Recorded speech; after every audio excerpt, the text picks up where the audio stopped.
آسائش جو ہے وہ لے لے گا اور کتنا جناب وہ اس سے دنیا میں وہ رہنے میں اپنے آپ کو وہ ایک لگزریس کا استعمال کر لے گا. بالآخر کیا ہے؟ بالآخر موت ہے. ہم سب نے مرنا ہے اور یہ ہر کوئی جانتا ہے کہ ہم سب نے مرنا ہے, مگر اس مرنے کی تیاری اچھے نہیں ہیں اس نے بھی مرنا ہے. جی, جو یہ سوچ رہا ہے نا میں سدھرا ہوا ہوں اس کو بھی مرنا ہے, اور جو یہ سوچ رہا ہے میں سدھرنا چاہتا ہوں اس نے بھی مرنا ہے. ظاہر سی بات ہے موت کا تو کوئی انکار کر ہی نہیں سکتا نا. جی بالکل ایسا ہی ہے. اس کو اسی طرف لے کر آ رہا تھا میں کہ ہم جو ہے وہ پتہ ہے کہ کرنا ہے, یہ کام ہونا ہے ہم پر, لیکن اس کام کی تیاری کیا ہے, اس کام کے لیے عمل کیا کیا, اس کام کے لیے میں نے کون سی پلاننگ کی ہے.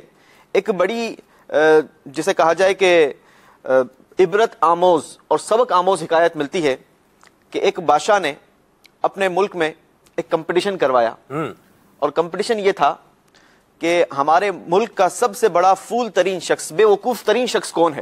ٹھیک ہے, تو بادشاہ ہوتا ہے, ایسی بات. اس نے اعلان کر دیا, گویا اس کمپٹیشن کا انتظام کیا گیا اور ایک دن پرٹیکولرلی دن فکس کر لیا گیا. اس دن آ کر اناؤنس کر دیا گیا کہ جناب یہ شخص ہمارے ملک کا سب سے بڑا فول ترین شخص ہے, بے وقوف ترین شخص ہے. کچھ عرصہ گزرا تھا کہ وہ بادشاہ جو ہے وہ بیمار ہو گیا, اور بیمار ہو کر بستر پر لگ گیا. اس شخص کو بھی پتہ لگا, جو فول ترین شخص تھا, بے وقوف ترین شخص تھا, وہ بھی پہنچ گیا بادشاہ کی عیادت کے لیے. بادشاہ کے پاس پہنچ کر کہتا ہے کہ بادشاہ بڑے بجھے سے لگ رہے ہو, خیر تو ہے؟ تو بادشاہ نے کہا کہ بس جناب اب تو کوچ کی تیاری ہے. صحیح. تو وہ تھا تو بے وقوف. اس نے کہا اچھا کہیں جا رہے ہو؟ بادشاہ نے کہا کہاں اس کے منہ لگنا ہے, کہاں اس سے بحث کرنی ہے, کہاں جی ہاں بس جا رہا ہوں. اب جو وہ بے وقوف ترین شخص تھا نا, اس نے جو سوالات کیے نا, جسے کہا جائے کہ وہ عقل مند اس بات کو سوچتا ہے اور اس بات کی پلاننگ کرتا ہے. اس نے بادشاہ سے کہا کہ اے بادشاہ, جہاں جا رہے ہو بتاؤ کہ اس کے لیے وہاں پر کوئی آپ نے محل تیار کر لیا ہے؟ یہاں پر تو آپ کے پاس بڑا عالیشان محل ہے, بڑا رہن سہن ہے, وہاں پر بھی کوئی انتظام کر لیا ہے؟ بادشاہ سوچ میں کہ ہے تو بے وقوف, لیکن اس نے بات جو کی ہے تو بڑے پتے کی ہے. بڑی سوچ بچار کی بات کہتا ہے کہ نہیں جناب میں نے وہاں پر تو کوئی محل نہیں بنایا, میں نے وہاں کے لیے تو کوئی تیاری نہیں کی. اچھا بادشاہ کوئی تیاری نہیں کی, تو یہ بتاؤ کہ وہاں پر کچھ ویلتھ پہنچا دی ہے, کوئی مال و دولت پہنچا دیا ہے تاکہ وہاں پر جا کر تم انتظامات کر لو؟ بادشاہ سوچتا ہے کہ نہیں ایسا بھی نہیں ہے, میں نے تو وہاں پر کوئی ایسا انتظام نہیں کیا, کوئی مال و اسباب نہیں پہنچایا کہ جس کے بعد جا کر میں اس مال کو خرچ کر کے یا اس مال کے بدلے جناب میرے لیے کوئی آسائش کا سامان ہو جائے. اب اس شخص نے تیسرا سوال کیا کہ بادشاہ یہاں پر تو بہت سارے نوکر چاکر, بہت سارے آپ کے خدمت گزار موجود ہیں, یہ بتاؤ کہ وہاں کے لیے کوئی نوکر چاکر پہلے سے بھیج دیے تاکہ جب تم وہاں پر پہنچو تو وہ تمہارا استقبال کریں, تمہارے لیے باقاعدہ کوئی پلاننگ کریں, وہاں پر جا کر انتظامات کریں؟ اب بادشاہ جو تھا نا وہ جسے کہا جائے کہ گہری سوچ میں ڈوب گیا اور اس کی باتوں پر غور کرنے لگا, اور اس نے جواب دیا کہ نہیں میں نے تو ایسا بھی کوئی انتظام نہیں کیا. اب اس بے وقوف شخص نے کیا کیا؟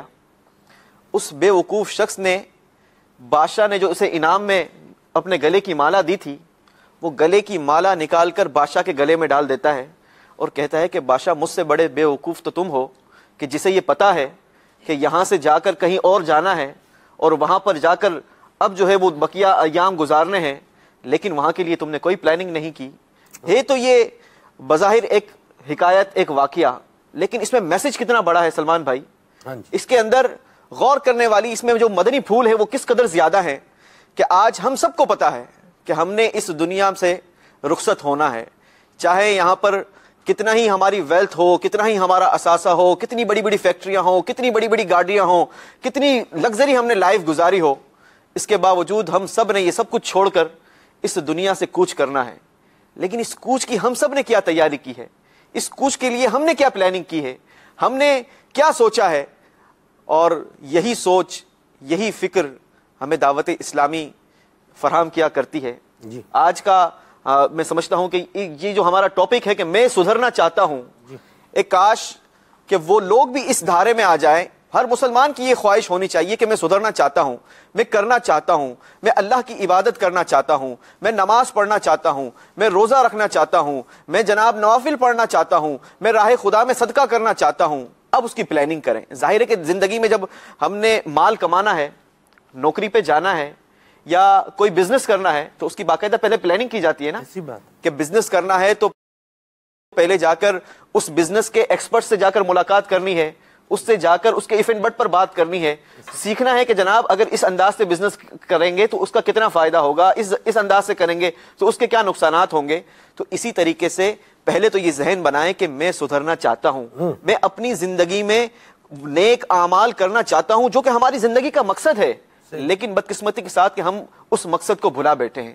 آج ہم نے دنیا کو ہی سب کچھ جان لیا، آج ہم نے دنیا کو ہی سب کچھ سمجھ لیا، تو اللہ ہم سب کو نصیب فرمائے۔ انشاءاللہ دیگر اسلامی بھائیوں کی طرف بھی بڑھیں گے۔ مجھے لگتا ہے کہ شاید میری گفتگو کافی طویل ہو گئی۔ آپ نے بہت پرمغز اور بڑی جامع اور بڑے زبردست انداز میں گفتگو فرمائی ہے، مدنی پھول جو ہے وہ عطا فرمائے ہیں۔ بات بڑی واضح ہے، اور یہ جو ہے نا، جو یہ سمجھتا ہے کہ مجھے تو سدھرنے کی حاجت ہی نہیں ہے، قرآن کریم کی آیت جو ہے یہ ڈرا رہی ہے۔ وجاءت سکرۃ الموت بالحق ذلک ما کنت منہ تحید، موت کی سختی آ گئی حق کے ساتھ، موت کی سختی آ گئی حق کے ساتھ، ذالک ما کنت منہ تحید، یہ ہے وہ جس سے تو بھاگا کرتا تھا، جس سے بندہ موت سے بھاگ رہا ہے۔ آج کوئی پسٹل تان لے سامنے تو بندہ جو ہے نا وہ حواس باختہ ہو جاتا ہے، جو ہے سمجھ نہیں آتی بندہ کیا کرے، جو کچھ جیب میں ہے نکال کے بندہ حوالے کر دیتا ہے، یہ لو بھائی لے جاؤ، میری جان بخش دو، جان چھوڑ دو میری۔ تو موت کی، صرف موت کا یہ ڈر یہی بندے کو ایک ہلا دیتا ہے۔ تو جب وہ موت کی سختی آئے گی حق کے ساتھ، موت کی سختیوں کا بیان اگر کسی نے پڑھنا ہو، کیا زبردست انداز میں بیان کیا ہے حضرت سیدنا شعیب حریفیش رحمۃ اللہ تعالی علیہ نے روز الفائق کے اندر۔ عربی کتاب ہے لیکن الحمدللہ مکتبۃ المدینہ نے اس کا اردو ترجمہ حکایت اور نصیحتیں کے نام سے شائع کیا ہے۔ مدنی چینل کے ناظرین اس کتاب کا مطالعہ فرمائیں، حکایتیں اور نصیحتیں، اس کتاب کا مطالعہ فرماتے جائیں، اور یہ بیانات ہیں سیدنا شعیب حریفیش رحمۃ اللہ تعالی علیہ کے، آپ پڑھتے جائیں گے، آپ کے دل کی سختی اللہ نے چاہا تو دور ہوتی چلی جائے گی۔ اس کے اندر جو موت کی سختیوں کا بیان ہے یہ پڑھنے سے تعلق رکھتا ہے، اس کو پڑھیں اور یہ ذہن بنا لیں کہ ایک دن مرنا ہے، آخر موت ہے، کیا خوشی ہو دل کو چندے عزیز سے، غم زدہ ہے جان آخر موت ہے۔ تو مر جانا ہے اور پھر قبر میں جانا ہے، قبر میں کوئی بھی نہ کوٹھی ساتھ ہے نہ یہ، مردے کا حال کیا ہوتا ہے؟ دو طرح کے حال ہوتے ہیں، ایک حال اچھا ہوتا ہے اور ایک حال بے حال ہی ہوتا ہے۔ آپ کو ملیں گی زمانے کے اندر، معاشرے کے اندر اس طرح کی ویڈیوز آپ کو دیکھنے کو مل جائیں گی کہ کھوپڑیاں لوگوں کی جو ہے وہ نظر آئیں گی، آپ کو کھوپڑیاں نظر آئیں گی، ہڈیاں نظر آئیں گی، تابوت لوگوں کے رکھے ہوئے نظر آئیں گے اور ان میں کھوپڑیاں ہڈیاں یوں پڑی ہوئی ہیں۔ تو کیا یہ کھوپڑیاں ہڈیاں ہی تھیں؟ نہیں، یہ کھوپڑیاں اور ہڈیاں نہیں تھیں، یہ لوگ بھی حسین لوگ تھے، خوبصورت لوگ تھے، لیکن جب زندگی کا خاتمہ ہوا تو اب انجام کیا ہے؟ کئیوں کی تو کھوپڑیاں ہڈیاں نظر آ رہی ہیں، کئی تو ہیں جن کی کھوپڑیاں اور ہڈیاں بھی نہیں ہیں۔ تو یہ حقیقت ہے، یہ چیزیں ہمیں جو ہے وہ بتا رہی ہیں، انڈیکیٹ کر رہی ہیں۔ تو اپنے آپ میں سدھار لائیں۔ فوق ذی کل علم علیم، ہر علم والے کے اوپر ایک اور علم والا جاننے والا ہے، ٹھیک ہے؟ میں اپنا یہ ذہن بناؤں کہ میں سدھرنا چاہتا ہوں، میرے اندر سدھرنے کی گنجائش باقی ہے، نیکیاں کر لی، تہجد پڑھ لی، اشراق چاشت پڑھ لی، اوابین پڑھ لی اور صلاۃ اللیل پڑھ لی، مزید بھی میرے اندر خوبی ہونی چاہیے۔ کیا اللہ تعالیٰ کی نعمتوں کا حق ان سے ادا ہو گیا؟ خالد بھائی کیا فرمائیں گے؟ ایک ہم تو دو طرح سے لے کر چل رہے ہیں، ہم یعنی میں یہ بتانا چاہ رہا ہوں کہ ہمارے اندر سدھرنے کی گنجائش یہ ہونی چاہیے، بہتر ہونے کی گنجائش، مزید جسے کہتے ہیں نا مزید سے بہترین۔ یہ دنیا کے معاملات میں تو ہم سوچ رہے ہوتے ہیں، لیکن شاید اپنے اعمال و اخلاق کے بارے میں یہ چیز نہیں سوچتے۔ انسان میں بالکل بہتر ہونے کی گنجائش ہوتی ہی ہے جی، اور اس کو یہ اپنے اندر ایک اسٹیمنا رکھنا چاہیے، اپنے اندر یہ بات رکھنی چاہیے کہ کوئی اگر مجھے نصیحت کرے تو میرا وہ حوصلہ ہو کہ میں نصیحت کو قبول کرنے والا ہوں۔ جی، کیونکہ جو نصیحت کو ماننے والے ہوتے ہیں ہم دیکھتے ہیں وہ نکھر جاتے ہیں۔ جو بچے والدین کے زیر سایہ ہوتے ہیں، زیر تربیت ہوتے ہیں، جو اسٹوڈنٹس ٹیچر کے زیر تربیت ہوتے ہیں، آپ دیکھیں کہ یہ تربیت کا پروسیس تو ہر جگہ چلتا ہی رہتا ہے، لیکن نکھر کے وہی لوگ سامنے آتے ہیں جو نصیحت کرنے والوں کی نصیحتوں کو مانتے رہے، جس نے ہمیشہ یہ سوچا کہ مجھے تو کوئی ضرورت نہیں ہے، جو میں کر رہا ہوں وہی ٹھیک ہے، اچھا اور عمدہ عمل وہی ہے جو میں کر رہا ہوں۔ جب تک بندے کا یہ ذہن بنا رہتا ہے، نہ وہ کسی کی نصیحت قبول کرتا ہے، نہ اپنے سے اچھا کسی کو سمجھتا ہے۔ جب اپنے سے اچھا کسی کو سمجھے گا ہی نہیں، کوئی آئیڈیل ہی سیٹ نہیں ہے اس کے لیے، تو وہ بیچارہ کہاں جائے گا؟ اسی لیے قرآن کریم ہمارے لیے ایک آئیڈیل پرسنالٹی بیان کرتا ہے۔ قرآن فرماتا ہے لَقَدْ كَانَ لَكُمْ فِي رَسُولِ اللَّهِ أُسْوَةٌ حَسَنَةٌ۔ نبی کریم صلی اللہ تعالیٰ علیہ وآلہ وسلم کی پیروی کا حکم ہے، اطیعوا اللہ و اطیعوا رسول کی ہمیں تعلیم ارشاد فرمائی گئی ہے۔ اور رہی جو بات موت کی، رب العالمین جل وعلا نے ارشاد فرمایا قُلْ إِنَّ الْمَوْتَ الَّذِي تَفِرُّونَ مِنْهُ فَإِنَّهُ مُلَاقِيكُمْ، موت وہ جس سے تم فرار چاہتے ہو، تم تو فرار چاہتے ہو، وہ تمہیں مل کر رہے گی۔ اللہ اکبر، اللہ۔ ثُمَّ تُرَدُّونَ إِلَىٰ عَالِمِ الْغَيْبِ وَالشَّهَادَةِ، جب تمہیں موت آ جائے گی تو پھر تمہیں عالم الغیب والشہادہ کی بارگاہ میں لایا جائے گا۔ اللہ، ادرکتم الموت ولو کنتم فی برج مشیدہ، تمہیں موت پہنچ کر رہے گی اگرچہ تم مضبوط قلعوں کے اندر بند کیوں نہ ہو جاؤ۔ بالکل۔ اللہ، اس آیت کریمہ میں جو میں نے تلاوت کی، رب العالمین جل وعلا نے آگے ارشاد فرمایا ایک تو تمہیں عالم الغیب والشہادہ کے پاس لایا جائے گا، پھر بات کیا ہے فَيُنَبِّئُكُم بِمَا كُنتُم تَعْمَلُونَ، پھر تمہیں بتایا جائے گا جو تم کرتے تھے۔ رب العالمین جل وعلا کی قدرت اور اس کی شان یہ ہے یعلم خائنۃ الاعین وما تخفی الصدور، اللہ، آنکھوں کی خیانتیں بھی جانتا ہے، وہ باتیں بھی جانتا ہے جو لوگ دل میں چھپاتے ہیں۔ بیٹھے ہم کس سے یہ کہہ رہے ہیں کہ ہمیں سدھرنا نہیں ہے؟ ہم کیوں یہ ایک ذہن بنائے ہوئے ہیں کہ میں سدھرنا نہیں چاہتا؟ رب العالمین جل وعلا مجھے سدھرنے کی حاجت نہیں ہے، یا مجھے سدھرنے کی حاجت نہیں ہے کہ رب العالمین جل وعلا کے مبارک فرامین ہم نے پڑھ لی ہے، کہ رب العالمین جل وعلا کا یہ فرمان ہم نے پڑھا جو رب العالمین نے براہ راست ایمان والوں سے فرمایا ہے۔ براہ راست سے مراد یہ کہ یا ایھا الذین آمنوا کہہ کر تو آپ کو اور مجھے ہی مخاطب کیا نا، جو کلمہ گو ہیں۔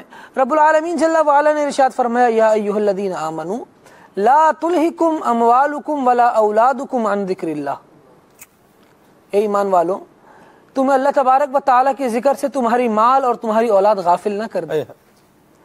اب بتائیے کیا میں سدھرنا نہیں چاہتا؟ میں کتنا وقت اپنی اولاد، اپنے مال کی کمائی اور ان ساری چیزوں کو ڈیولپ کرنے میں لگا رہا ہوں۔ میرا ذہن یہ بنا ہوا ہے کہ میں اپنی اولاد کو سب کچھ سکھا دوں گا اور بالکل جو دنیا میں بہتر سے بہترین منصب ہے اس پر لا کر بٹھا دوں گا۔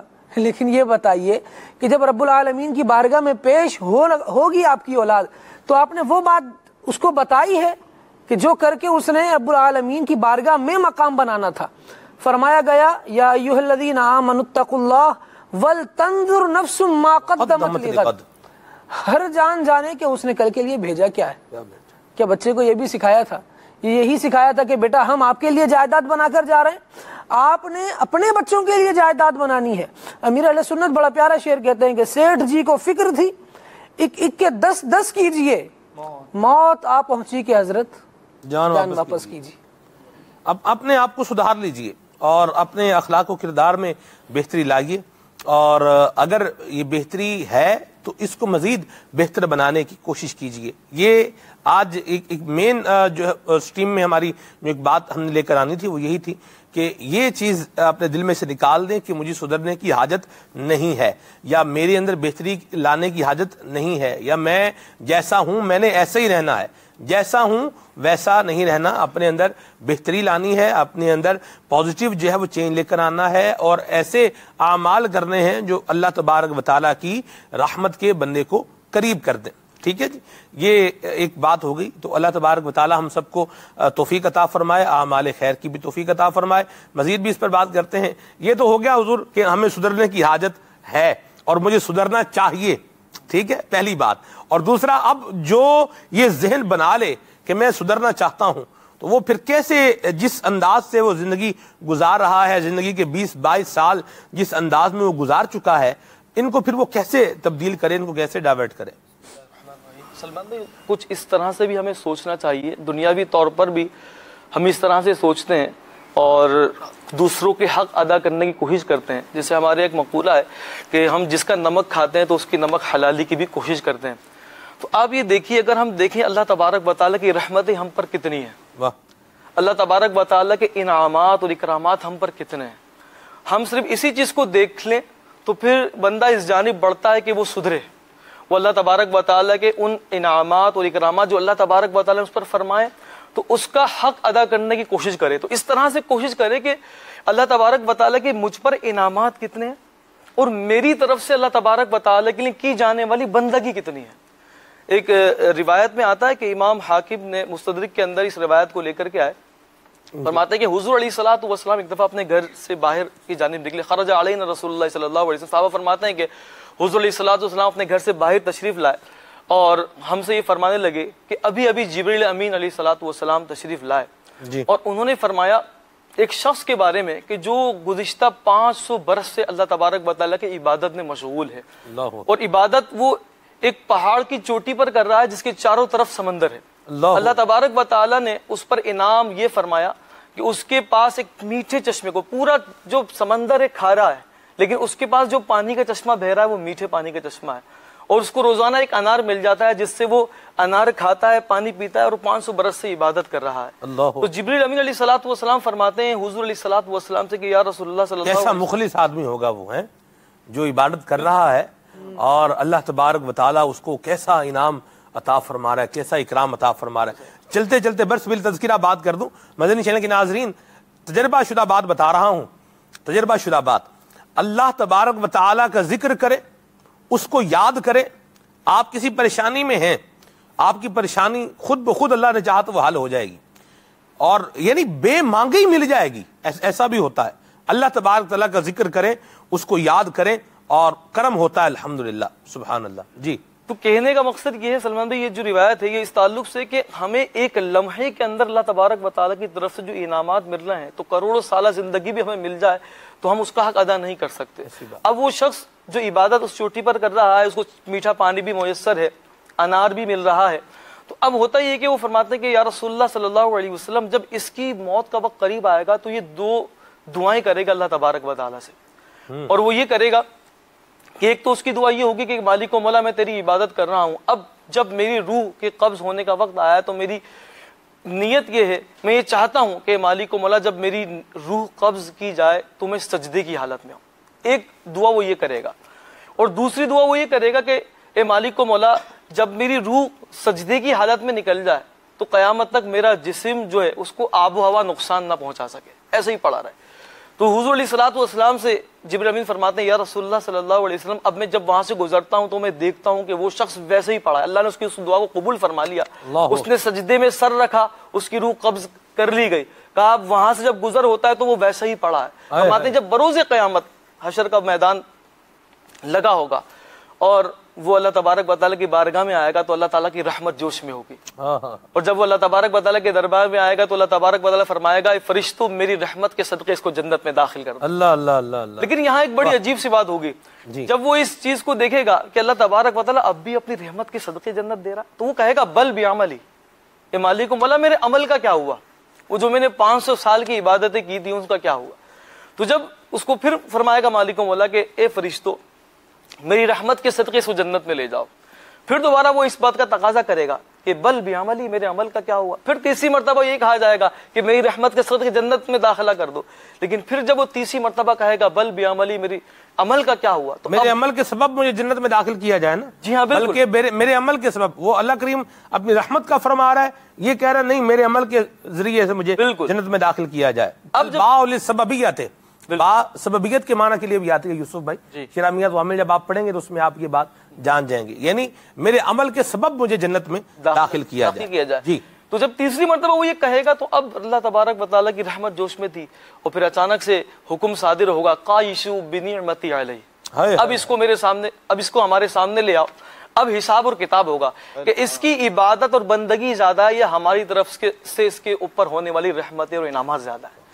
تو روایت میں آتا ہے کہ صرف ایک نعمت اللہ تبارک جب اس کا اس تعلق سے حساب و کتاب ہوگا میزان پر تو روایت میں آتا ہے فتوجد نعمت البصر، کہ صرف اللہ تبارک و تعالیٰ میزان کے اندر اس کی آنکھ والی نعمت کو رکھے گا جو اللہ نے اس کو دنیا کے اندر دی تھی. اور ایک طرف پورے پلڑے کے اندر اس کی 500 سالہ عبادتیں ہوں گی. تو اس کی وہ جو اللہ تبارک و تعالیٰ کی نعمت ہے، آنکھ والی نعمت، فرماتے 500 سال والی عبادتوں کے مقابلے میں صرف وہ آنکھ والی نعمت کا پلڑا جو ہے وہ بھاری ہو جائے گا، اور اس کی 500 سالہ عبادتیں جو ہیں وہ ان کا پلڑا جو ہے وہ ہلکا ہو جائے گا. اللہ. آپ یہ دیکھیے کہ ہماری اور آپ کی تو عمریں بھی اتنی نہیں ہے کہ 500 سال ہمیں عمر مل جائے. وہ شخص 500 سال عبادت کرتا رہا پھر بھی اللہ تبارک و تعالیٰ کی ایک نعمت کہ جو اس نے آنکھ کی صورت میں اسے دی تھی اس کا وہ حق ادا نہیں کر سکا. تو کروڑوں سالہ زندگی ہمیں مل جائے، ہم سجدے میں پڑے رہیں، پھر بھی ہم اس کا حق ادا نہیں کر سکتے. تو ایک شخص کم از کم اسی طرح سے اس بات کو سوچتے ہوئے اللہ تبارک و تعالیٰ کی بندگی کرے، اپنے آپ کو سدھارنے کی کوشش کرے کہ مالک کی نعمتیں ہم پر کتنی ہیں، اس کے احسانات اور اکرامات ہم پر کتنے ہیں. تو پھر تو ہمیں کم از کم نمک حلالی کرتے ہوئے، جس طرح ہم کسی کا نمک کھاتے ہیں تو کوشش یہ کرتے ہیں اس کا شکریہ بھی ادا کریں، اس کے ساتھ تعلق بھی بنائیں، اس کو جو ہے نا ہر جگہ بلوائیں. تو اب یہ ہوتا ہے کہ اس کی نمک حلالی کا جو طریقہ وہ یہی ہے کہ ہم اس کا شکریہ ادا کرتے ہیں. تو کم از کم اس تعلق سے انسان سوچ لے کہ اللہ تعالیٰ کی اس کے اوپر انعامات کتنے ہیں، اس پر اکرامات کتنے ہیں، اور پھر میری طرف سے کی جانے والی بندگی کتنی ہے. جو سوچے گا تو انشاءاللہ تبارک و تعالیٰ زندگی سدھار کی طرف جو ہے وہ بڑھے گا. مدینہ بہت بہت پیارے مدنی پھول آپ نے دیے ہیں. یہاں کوئی تقابل تو نہیں بنتا دنیا میں کسی کا شکریہ ادا کرنا یا اس کے اعتبار سے، بلا تشبیہ و تمثیل بات ہے، لیکن اللہ تبارک و تعالیٰ کے احسانات یہ بے پناہ احسانات ہیں، اور ہمیں اللہ تعالیٰ کا شکر گزار بندہ بننا ہے. کچھ آپ کی کالز بھی ہیں، ان کو بھی شامل کرتے ہیں. ایاز بھائی بھی ہمارے ساتھ ہیں، ایاز بھائی کے مدنی پھول بھی لینے ہیں انشاءاللہ. جی کال. محمد احتشام عطاری راولپنڈی سے عرض کر رہا ہوں. سلمان بھائی کی بارگاہ میں یہ عرض ہے کہ آج کا موضوع میں سدھرنا چاہتا ہوں. تو اس پر جانے سے پہلے اگر دیکھا جائے کہ اگر کوئی بندہ اپنی غلطی، اپنی مسٹیک کو انڈوز کرے گا تو تب ہی اسے اپنا احساس پیدا ہوگا کہ اسے سدھرنے کی حاجت ہے. جیسے نماز کے مسائل کو لے لیجئے کہ اگر کوئی اسلامی بھائی اعلان کرتے ہیں کہ یہاں نماز کے مسائل سکھائے جائیں گے، تو ان میں سے اکثریت وہ ہوتی ہے جو یہ سوچتی ہے کہ نماز تو ہم روزانہ پڑھتے ہیں، ہمیں سب کچھ آتا ہے، حالانکہ وہ غلط پڑھ رہے ہوتے ہیں اور وہ اس حلقے میں شرکت نہیں کرتے. اس پر مدنی پھول ارشاد فرما دیجئے اور یہ نعت پڑھ دیجئے. بیلی کا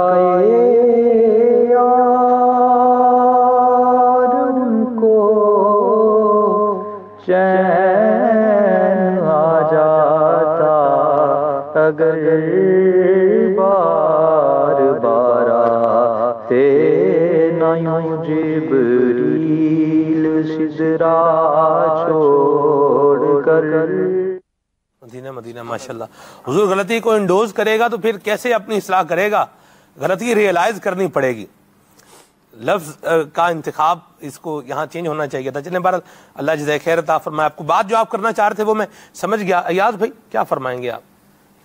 سلمان بھائی اس کے اندر جو بات ہے ریئلائز کرنا، جی جو ہمارے نہ سدھرنے کی ایک بنیادی وجہ ہے نا، جی وہ یہ ہے کہ ہم اپنی نیکیاں یاد کر رہے ہوتے ہیں. میں نماز پڑھ رہا ہوں، میں صدقہ و خیرات کر رہا ہوں، میں زکوٰۃ ادا کر رہا ہوں، میں دیگر سارے کام کر رہا ہوں، میں نے کسی کے ساتھ بھلائی کر دی، تو میں سمجھتا ہوں کہ بس یہ جو میرے امور خیر ہے، میری جو روٹین بنی ہے، نیک کام کر رہا ہوں، بس کسی کو پڑھا رہا ہوں، کسی کو خرچہ اٹھا رہا ہوں، کسی کو راشن دے رہا ہوں، کسی کی کفالت کا ذمہ لگا ہوا ہے، پڑوسیوں کے ساتھ حسن سلوک ہے، گھر میں اچھے طریقے سے بات کرتا ہوں، امی ابو کا خیال رکھتا ہوں، سارے کام کاج کر رہا ہوں، بس مجھے اب حاجت نہیں ہے مزید.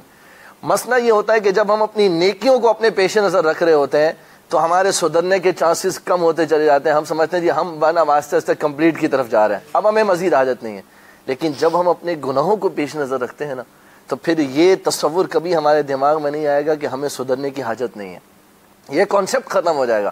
ہم اپنے اسلاف کو دیکھتے ہیں، وہ نیکیاں کر کے بھول جاتے تھے، گناہوں کو یاد رکھا کرتے. اللہ عتبۃ الغلام رحمۃ اللہ تعالیٰ علیہ کا واقعہ دیکھیے کہ مکان سے گزرے تو آپ کانپنے لگے، اس قدر کانپے کہ پسینہ آ گیا آپ کو خوف کے مارے.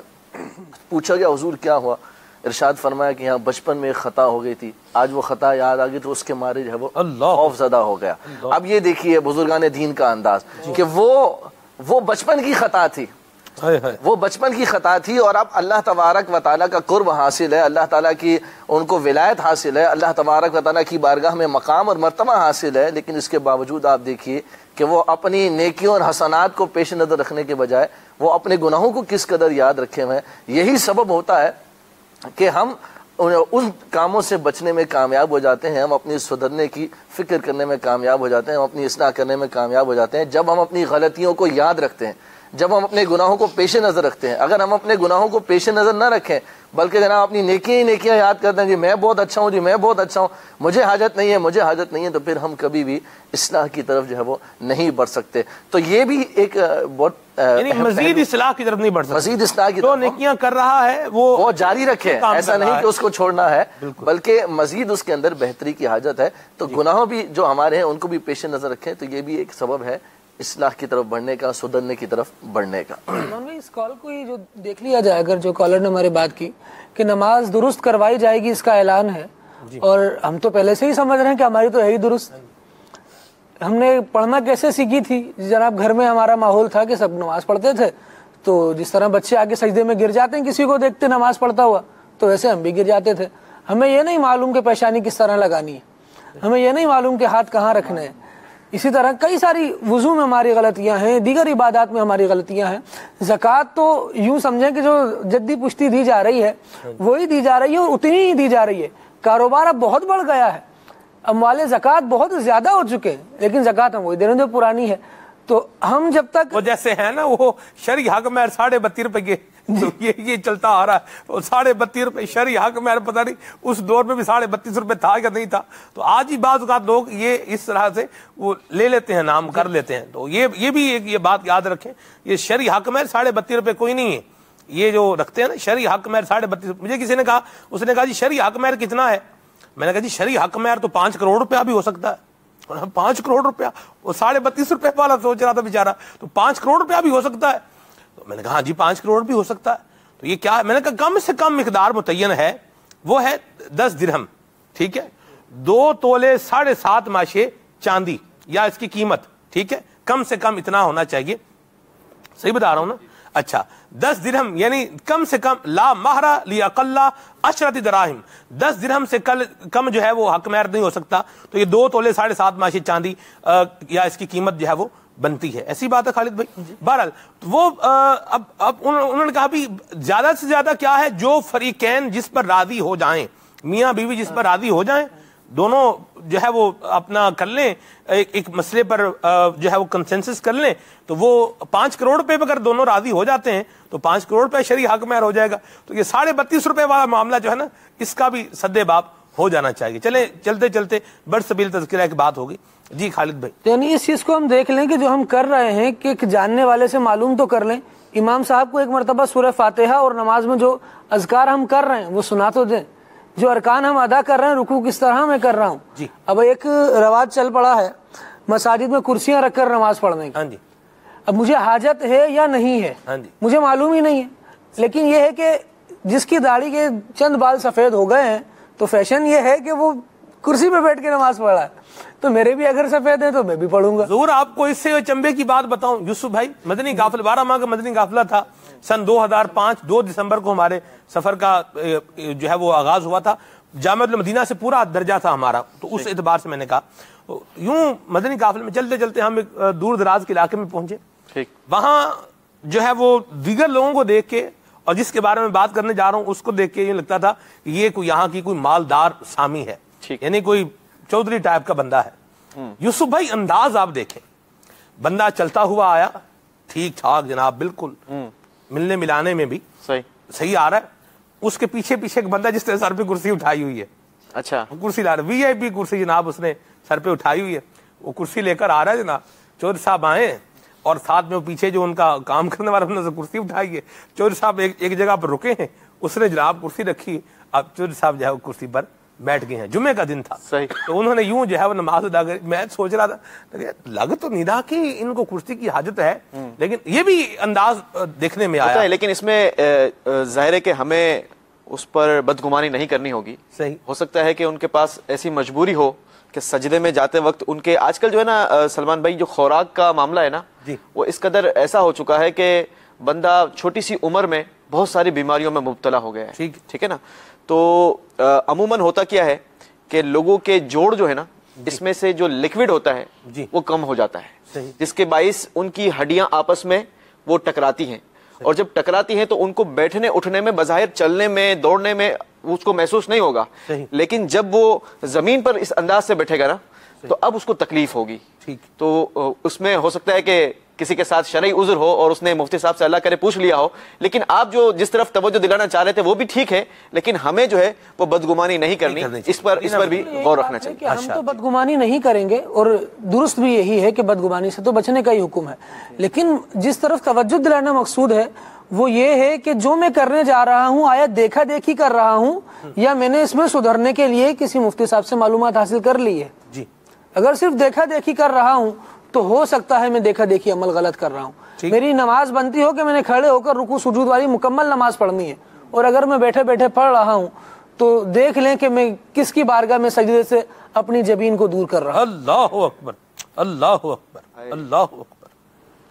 یہ سعادت ہے سجدہ, اتنی بڑی سعادت ہے, یقین جانے کہ یہ تو مجھے لگتا ہے کہ جو سجدہ نہیں کر پاتا ہوگا نا وہی اس بات کو ریئلائز کرتا ہوگا کہ میں اللہ کی بارگاہ میں سجدہ نہیں کرتا. اللہ کرے یوسف بھائی ریئلائز کر جائے. ہم تو یہ خالد بھائی آپ نے آج کے سلسلے کی جو ہے نا وہ سب سے بڑی بات کہہ دیا آپ نے کہ بندہ غور کر لے کہ میں اللہ کریم کی بارگاہ میں سجدہ نہیں کر رہا. کیسا مطلب انداز ہے, اگر کر سکتا ہے اور نہیں کر رہا, ظاہر سی بات ہے اسی کی ہم بات کر رہے ہیں. سجدہ نہیں کر رہا مطلب اپنی پیشانی اس کی بارگاہ میں جو ہے وہ زمین پر نہیں لگا رہا. اللہ اکبر, یہ وہ بہت بہت بڑی بات کہی آپ نے, جھنجھوڑنے کے لیے یہ کافی ہے. اگر اللہ تبارک و تعالیٰ نے سجدہ کرنے کی سکت دی ہے, طاقت دی ہے اور آپ کر سکتے ہیں تو اپنی پیشانی زمین پر لگائیں اور پورے طریقے کے مطابق. حضور فرماتے ہیں امرت ان اسجد علی 7 اعظم, مجھے حکم دیا گیا ہے کہ میں 7 ہڈیوں پر سجدہ کروں. تو سجدے کے اندر 7 ہڈیاں لگنی چاہیے. وہ 7 ہڈیاں کون سی؟ ایک پیشانی کی, 2 ہاتھ, 2 گھٹنے, کتنی ہو گئی محمود بھائی؟ 5 اور 2 پاؤں, کتنی ہو گئی؟ 7. مدینہ. جی یوسف بھائی. جی تو میں بس یہی عرض کر رہا تھا کہ ہو سکتا ہے کہ جو شخص اس بات سے جب وہ زندگی کے اس اسٹیج پر پہنچ جائے یا بیماری کے اس اسٹیج پر پہنچ جائے کہ اب وہ رب کی بارگاہ میں سجدہ نہیں کر پاتا, تو میں سمجھتا ہوں کہ اس کی حسرت کا عالم کیا ہوگا. وہ رات میں یہ سوچتا ضرور ہوگا کہ میں اللہ کی بارگاہ میں سجدہ نہیں کر سکتا, میری آج جسم کا یہ عالم ہو گیا. تو اس سے اس شخص کو سبق بھی سیکھنا چاہیے اور عبرت بھی لینی چاہیے کہ آج اللہ نے مجھے یہ سعادت عطا فرمائی ہے, اللہ نے مجھے ہمت عطا فرمائی ہے, اللہ نے مجھے قوت عطا فرمائی ہے, اللہ نے مجھے صحت عطا فرمائی ہے. آج میں رب کو سجدہ کر سکتا ہوں, لیکن اس کے باوجود میں رب کی بارگاہ میں سجدہ نہیں کر سکتا. تو یہ بہت بڑی محرومی ہے. اچھا دنیا میں سلمان بھائی ہوں لیکن سجدہ نہیں کر رہا, جی تو یہ بڑی محرومی ہے, بہت بڑی محرومی ہے.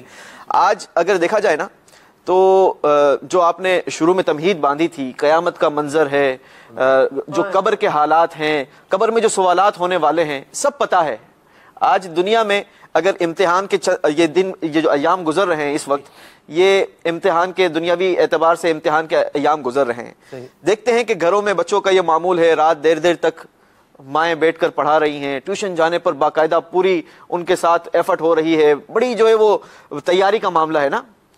لیکن دنیا میں جو پیپر ہونا ہے اس میں اگر ناکام بھی ہو گئے تو کیا ہو جائے گا؟ زیادہ سے زیادہ 1 سال پھر پڑھنا پڑے گا. اس کے بعد ایسا نہیں ہوگا کہ جناب اب جو ہے وہ ساری زندگی اس کی تباہ و برباد ہو گئی, نہیں, اس کے پاس اور موقع ہوگا. بالکل. لیکن قبر کے جو سوالات ہیں, قبر کے جو معاملات ہیں, اس کے باقاعدہ ہمارے پاس پیپرز موجود ہیں. علماء نے ہمیں بتا دیا کہ کون سے سوالات ہونے ہیں. اس کی ہم نے کتنی تیاری کی ہے, اس پر ہم نے کتنی سوچ و بچار کیا ہے, اس پر ہماری کتنی ایفرٹس ہیں. آج بہت سارے معاملات میں ہم بہت ساری چیزیں کرتے ہوئے نظر آتے ہیں, نہیں احساس کرتے, نہیں ریئلائز کرتے, تو اپنی قبر کی تیاری کو نہیں کرتے. قبر کے معاملات پر جو ہے وہ ہم جسے کہا جائے کہ اس پر ہم غور و فکر نہیں کرتے. کاش ہم سب کو نصیب ہو جائے. مدینہ بڑے پیارے مدنی پھول دیے جی. تو نماز کی درستی ہونی چاہیے, اور نماز کے لیے الحمدللہ درست کرنے کے لیے ہماری دعوت اسلامی نے ہمارے لیے مواقع فراہم کیے ہیں. مدرسۃ المدینہ بالغان بڑا زبردست ایک مدنی کام بھی ہے, تو اس میں شرکت اختیار کیجیے. قرآن کریم درست طریقے سے پڑھنا سیکھیے, اس کے ساتھ ساتھ نماز بھی الحمدللہ سکھائی جاتی ہے. آن لائن بھی آپ سیکھ سکتے ہیں. بالکل. ہمارے جامعۃ المدینہ آن لائن کے تحت جو ہے وہ نماز کورس بھی کروایا جاتا ہے. اسی طریقے سے فرض علوم کورس ہے, یہ بھی ایک پورا کورس ہے, یہ بھی کروایا جاتا ہے مختلف ٹائمنگ میں. جو ٹائم آپ چاہتے ہیں, سویٹیبل ٹائم آپ کا جو بھی ہو, ہم اس ٹائمنگ میں جو ہے نا وہ کلاس دیتے ہیں, درجہ دیتے ہیں, اور اسلام بھائی بآسانی پڑھ سکتے ہیں. اپنے نماز کورس اگر کسی نے کرنا ہو, اگر نماز کورس کسی نے کرنا ہے تو 30 منٹ کی کلاس ہے, 30 منٹ کی ایک کلاس ہے, اس میں آپ دیں, وقت نکالیں انشاءاللہ تبارک و تعالی. ہمارے جو مدرس اسلامی بھائی ہیں وہ خود مدنی ہیں الحمدللہ, جو پڑھانے والے ہیں وہ خود جامعۃ المدینہ سے فارغ التحصیل اسلامی بھائی ہوتے ہیں اور وہ پڑھا رہے ہوتے ہیں. تو نماز کورس, فرض علوم کورس ہمارے تقریباً کم و بیش جامعۃ المدینہ آن لائن کے تحت 30 کورسز ہو رہے ہیں مختلف.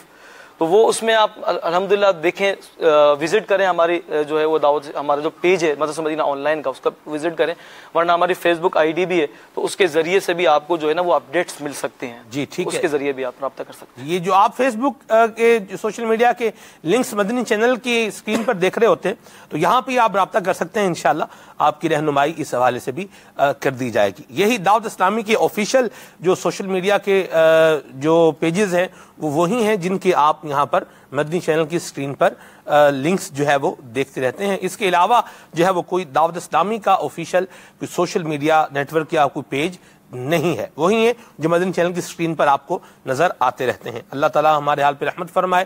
کچھ آپ کی مزید کالز شامل کرتے ہیں. صلی علی الحبیب صلی اللہ تعالی علی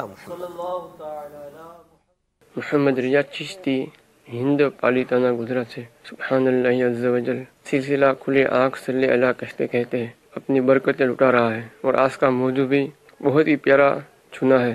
سلمان بھائی کی بارگاہ میں عرض یہ ہے کہ کچھ لوگ ایسے ہوتے ہیں جو حج کر کر آتے ہیں, یعنی جب حاجی صاحب بن جاتا ہے تو وہ ایسا سوچتا ہے کہ ہمیں بہت کچھ آ گیا, ہم بہت سدھر گئے.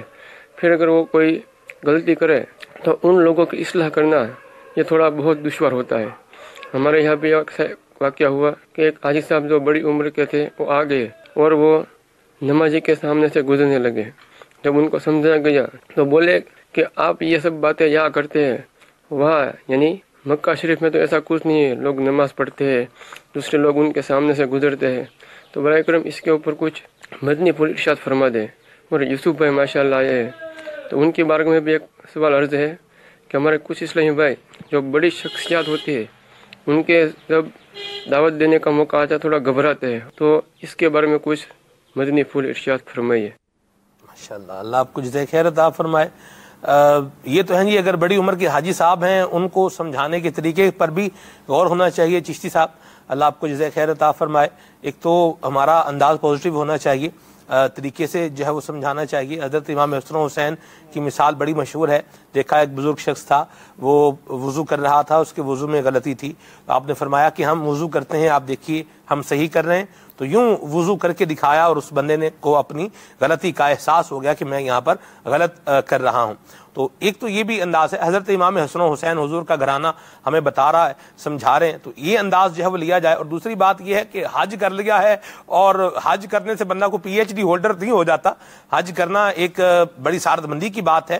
حج کرنے سے بندہ حاجی بن جاتا ہے, اللہ تبارک و تعالیٰ قبول فرما لے تو اس کی رحمتیں بندے کو مل جاتی ہیں, ٹھیک ہے. لیکن حج کرنے کا مطلب یہ نہیں ہوتا کہ بندہ سارے کے سارے دینی احکام کا جو ہے وہ عالم بن گیا ہے, اور یہ مطلب اب اس کو کوئی حاجت نہیں ہے. ایسی بات نہیں ہے. تو بندہ پوچھ لے حج کے فرائض کتنے ہیں, تو پتہ چل جائے گا بھی حج کے فرائض پورے کیے نہیں کیے. طواف زیارہ کب کرنا ہوتا ہے, قربانی کب کرنی ہوتی ہے, بندہ یہی پوچھ لے. متمتع قربانی کب کرے گا, متمتع کون ہوتا ہے, یہ بھی ایک حج تمتع کرنے والا. قارن حج قران کرنے والا. حج تمتع ہے, آپ نے حج تمتع کیا, حج فراد کیا, حج قران کیا ہے. یہ بندہ حاجی سے 2-4 سوال پوچھ رہے نا, یہ کیا بول رہے, یہ واقعی صحیح فرما رہے ہیں آپ. تو یہ جہاں حج جو کر کے آئے, حج کر کے آئے, اس کے احکام نہیں آتے, تو باقی بندہ سارے احکام جان لے اور اس کو یوں ہو جائے میں نے یہ دیکھا. دیکھنے سے نہیں, فلاں کو یوں کرتے دیکھا ہے اب ہم بھی یوں کر رہے ہیں. وہ تو خالد بھائی نے بتا دیا مدنی پھول بھی, دیکھ کے جو کہاں کسی کو بھی آپ دیکھ رہے ہیں, دیکھنے کی بات نہیں ہے. آپ دیکھیں دین اسلام کی تعلیمات کیا ہیں, اس تعلیمات کے مطابق اگر کوئی کر رہا ہے, آپ نے دیکھا ہے تو اچھی بات ہے. آپ دے سکتے ہیں, ریفرنس دے سکتے ہیں کہ اسلام کی تعلیمات یہ ہیں اور میں نے فلاں کو یوں ہی کرتے دیکھا ہے, مدینہ بڑی بڑی اچھی بات ہے. لیکن اگر کوئی بندہ اسلام کی اگینسٹ کام کر رہا ہے, ٹھیک ہے, اور آپ کہتے ہیں یار میں نے دیکھا ہے, تو دیکھا ہے تو یہ غلطی کیا، اس نے بھی غلط کیا ہے، آپ دیکھ کے غلط کام کریں گے تو یہ بھی غلط ہی ہوگا. اور مکہ شریف میں تو ایک گناہ ویسے ہی 1,00,000 گناہ کے برابر ہوتا ہے. اللہ عقل سلیم عطا فرمائے. اور میں نے جو ہے وہ ایک شارٹ ٹرم کے اندر بہت ساری گفتگو کر دی ہے. اللہ ہمیں اپنی غلطیوں کا ادراک کرنے کی توفیق عطا فرمائے اور سمجھانے والوں کو اللہ تبارک و تعالی درست انداز میں سمجھانے کی توفیق عطا فرمائے. ایک بیلنسڈ بات کی ہے. یوسف بھائی آپ سے جو سوال کیا انہوں نے بتائیں. جی وہ آپ کی بات کو تھوڑا سا انویسٹرز کو ملتے ہیں، بڑی بڑی شخصیات کو، بڑے بڑے بزنس مین سے ملاقات کرتے ہیں آپ. کیا دبے جس پہ حمایت کا ہو پنجہ تیرا، اللہ اللہ اللہ، شیر کو خطرے میں لاتا نہیں کتا تیرا. تو سب سے پہلے تو ہمیں یہ غور کرنا چاہیے کہ ہم جس کے پاس جا رہے ہیں وہ بھی اللہ کا بندہ ہے اور میں بھی اللہ کا بندہ ہوں. سبحان اللہ. اور میں جو پیغام لے کے جا رہا ہوں وہ میں اپنی ذات کے لیے نہیں جا رہا، نہ ہی اپنا کوئی پیغام لے کے جا رہا ہوں، نہ ہی کوئی اپنی حاجت لے کے جا رہا ہوں. میں تو رب کا پیغام لے کے جا رہا ہوں. واہ. میں تو نیکی کی دعوت دینے کے لیے جا رہا ہوں. میں تو ان کی آخرت کی اور ان کی بھلائی کے لیے جا رہا ہوں. اگر جب یہ چیزیں پیش نظر ہوں گی تو پھر سامنے چاہے کوئی بھی ہو. جی مدینہ مرحبا. یوسف بھائی نے آپ کو جو ہے وہ اپنے تجربات کا عطر جو ہے نا یہ نچوڑ یہ بتا دیا ہے. ماشاءاللہ میرا حسن ظن ہے یہ یوسف بھائی کے تجربات کی ایک عظیم بات ہے جو انہوں نے بتائی ہے آپ کو. اس سے فائدہ حاصل کریں انشاءاللہ برکت ملے گی. جی ابو واصف تارواری پہاڑیاں والی سیارت کر رہا ہوں. آج کا موضوع بڑا عام موضوع ہے. جو انسان کہتا ہے کہ میں سدھرا ہوا ہوں، مجھے سدھرنے کی حاجت نہیں، ایک بار مدنی قافلے میں سفر کر کے دے. ہمارے ساتھ ایک میجر ریٹائرڈ، انہوں نے 3 دن کے مدنی قافلے میں سفر کیا. 3 دن کے بعد کہنے لگے واقعی ہمارے اندر تو بہت غلطی ہیں، ہمیں تو نماز پڑھنی نہیں آتی. تو جو کہتا ہے نا مجھے سدھرنے کی حاجت نہیں ہے، وہ ایک بار مدنی قافلے میں سفر کر کے دیکھے، پھر دیکھے کتنی ہمیں حاجت ہے. مدینہ کیا زبردست مدنی پھول بیان کیا آپ نے حضور، ماشاءاللہ. مرحبا. جی میں محمد ارسلان اتاری مکتبۃ المدینہ پرائیویٹ شور کوٹ سٹی سے عرض کر رہا ہوں. ماشاءاللہ کھلے آنکھ صلی اللہ کہتے کہتے بہت ہی پیارا سلسلہ ہے. اللہ تعالیٰ اس کو مزید برکت عطا فرمائے. اور آج کا موضوع بہت ہی خوبصورت ہے. اس حوالے سے کچھ مدنی پھول اگر ہمارے مبلغ اسلام بھائی عطا فرما دیں کہ اکثر ذہن بنتا ہے کہ میں نیک بن جاؤں، تو جب پھر گناہ کرتا ہے بندہ، پھر شیطان یہ وسوسہ دلاتا ہے کہ اب تو نے پھر گناہ کرنے شروع کر دی ہیں، تو نہیں سدھر سکتا، اس لیے پھر گناہ کرتا رہے. تو اس حوالے سے مدنی پھول ارشاد فرما دیں کہ اس وسوسے کو کیسے دور کیا جا سکے. جی ایاز بھائی. اس میں بنیادی بات تو یہ ہے سلمان بھائی کہ جب بندہ یہ اپنا ذہن بنا لے کہ مجھے نیک بننا ہے، اب اس پر بھی غور کرنا چاہیے کہ نیک بننے کی خواہش تو ہوتی ہے جی، لیکن کام بس اوقات نیک بننے والے نہیں ہوتے. اب کام بندہ جو ہے وہ اللہ تبارک و تعالیٰ کی نافرمانی والے کر رہا ہوتا ہے اور امید کیا لگا ہوا ہوتا ہے کہ اللہ تبارک و تعالیٰ مجھے معاف فرما دے. اللہ تبارک و تعالیٰ یا کام گناہ گاروں والے کر رہا ہوتا ہے، نافرمانے والے کر رہا ہوتا ہے اور آس یہ لگائے بیٹھا ہوتا ہے کہ میں نیک بن جاؤں. کام زندان کے کیے اور ہمیں شوق گلزار ہے کیا ہونا ہے. تو اس لیے دیکھیے جو بوئے گا وہی کاٹے گا. تو جو ہم اعمال کریں گے ویسا ہی ہم صلہ بھی پائیں گے. اب ہم کام تو اللہ تبارک و تعالیٰ کی نافرمانی والے کریں اور آس یہ لگا کر بیٹھیں کہ اللہ تبارک و تعالیٰ غفور الرحیم ہے. بے شک اللہ تعالیٰ غفور الرحیم ہے، لیکن اس پر بھی غور ہونا چاہیے کہ جو جیسی کاٹیں گے، جو بوئیں گے ویسی کاٹیں گے. تو اس پر جب نظر ہوگی، اگر ہم چاہتے ہیں کہ اللہ تبارک و تعالیٰ نیک بنے، دیکھیں اللہ تعالیٰ نے کلام مجید میں بھی ارشاد فرمایا ان اللہ لا یغیر ما بقوم حتی یغیروا ما بانفسہم. تو اللہ تبارک و تعالیٰ کسی قوم کی حالت اس وقت تک نہیں بدلتا جب تک وہ خود اپنے آپ کو نہ بدلیں. تو جب ہم اپنے آپ کو خود بدلنے کی کوشش نہیں کریں گے تو پھر ہم جو ہے وہ کسی قسم کی آس اور امید لگا کر بیٹھیں، یہ بھی جو ہے وہ درست نہیں ہے. تو اگر خود کو بدلنا چاہتے ہیں تو اس کے لیے ضروری ہے کہ کوشش بھی کریں، اعمال خیر بھی کریں، جنتیوں والے اعمال کریں، پھر جنت کی جستجو اور امید رکھیں. تو یہ درست ہے. ایسا نہ ہو کہ ہم ناریوں والے کام کریں اور پھر امید جنت کی رکھیں. مفتی احمد یار خان نعیمی علیہ رحمہ نے اس کے بارے میں ارشاد فرمایا کہ یہ امید بھی گناہ ہے کہ بندہ جو ہے وہ اس قسم کا معاملہ رکھے، اللہ تبارک و تعالیٰ کی نافرمانی والا کام کر کے اور پھر جو ہے نا کرنا امید دوزخ کی رکھے. تو یہ امید بھی جو ہے وہ درست نہیں ہے، بلکہ اللہ تبارک و تعالیٰ کی رضا والے کام کرتا رہے اور پھر اللہ تبارک و تعالیٰ کی بارگاہ میں امید رکھے. تو یہ چیز درست ہے. تو جب ایسا معاملہ ہوگا تو انشاءاللہ عز و جل یہ بہتر ہوگا. ایسا نہ ہو کہ ہم گناہوں والے امور ہوں، کام تو سارے وہی کر رہے ہوں اور جناب بس دل میں تڑپ ہے. یہ بھی ایک ہمارے معاشرے کے اندر ایک پہلو پایا جاتا ہے کہ روٹین ہماری وہی چل رہی ہے، جو صبح اٹھے جناب جھوٹ بولنا ہے ہم نے، مارکیٹ میں وہی ہم نے جناب دھوکہ دینا ہے، لوگوں سے گالم گلوچ سے بات کرنی ہے، لڑائی جھگڑا کرنا ہے، فتنہ فساد کرنا ہے، روٹین وہی رکھی ہے، بس دل میں ایک تڑپ ہے یار نیک بن جاؤں، بس کسی طریقے سے سدھر جاؤں، بس یہ ہو جائے، بس وہ ہو جائے. تو صرف جب وہ شیخ چلی کے خیالات پالنے سے کچھ نہیں ہوگا، بلکہ عملی میدان میں جب ہم آگے آئیں گے اور آگے بڑھ کر اللہ تبارک و تعالیٰ کی رضا والے کام کرنے کی کوشش کریں گے.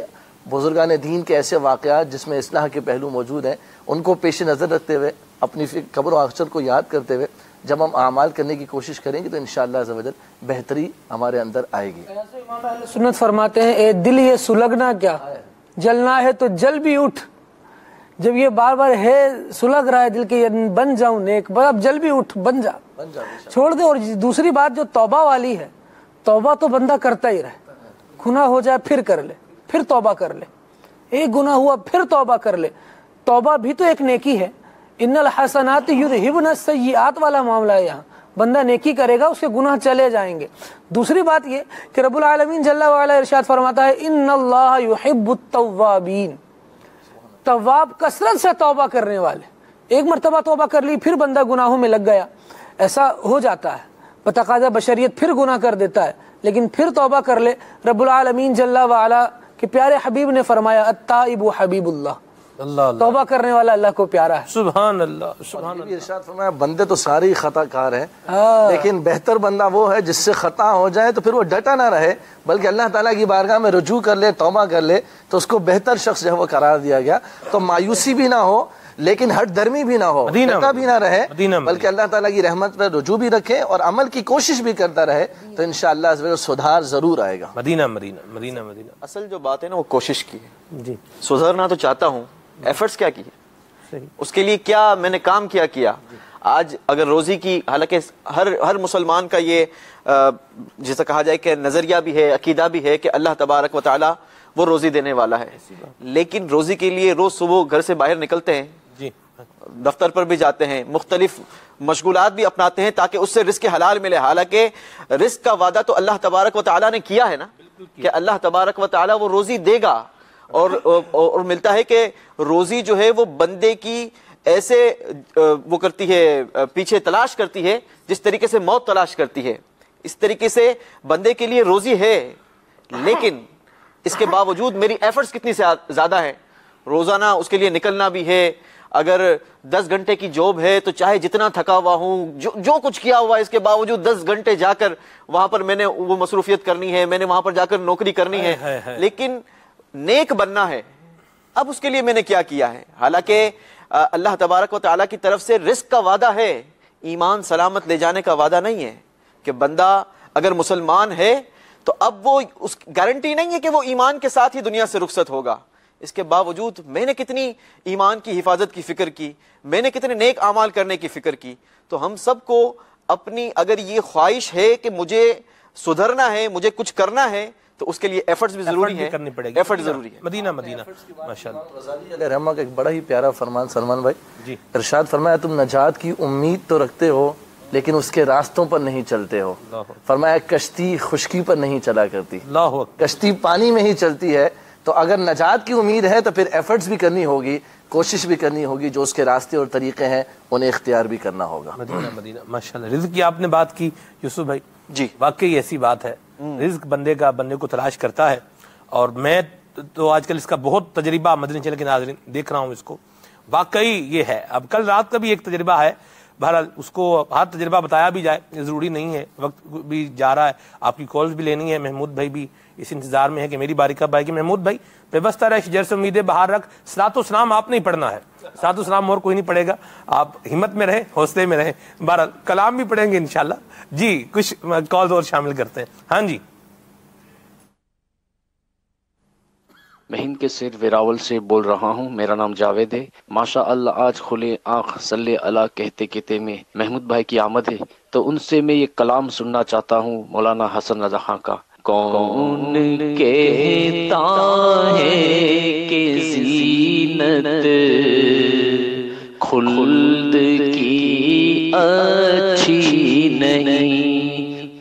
واہ جی واہ، ماشاءاللہ، مرحبا.